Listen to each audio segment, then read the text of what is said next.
संध्याकाळी 4 वाजेला आपल्यातल्या अनेकांना भूक लागते. त्यावेळेला आपण काय खातो? सोफ्यावर टीव्ही समोर बसून आईला ऑर्डर सोडतो आणि काहीतरी चटोरं खातो. चिवडा, मॅगी, कुरकुरे, चिप्स आणि बरंच काही. या घरात सुद्धा लहान पिल्लं आहेत. यांना सुद्धा संध्याकाळी 4 वाजता भूक लागते. आई बाबा कापूस वेचायला गेलेत. घरात ही पिल्लं एकटीच आहेत.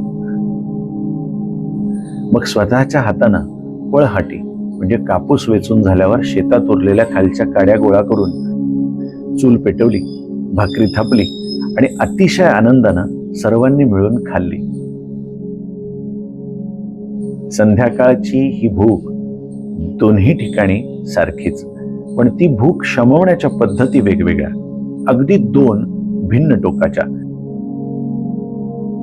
या पिल्लांना मोबाईल माहित नाही, चटोरं चमचमीत काही ठाऊक नाही. निबिड शेतात एका झोपडीत या पळहाटीच्या आगीत तळपणारी भाकरीची धग खूप काही अंतर्मुख करायला भाग पाडते आहे.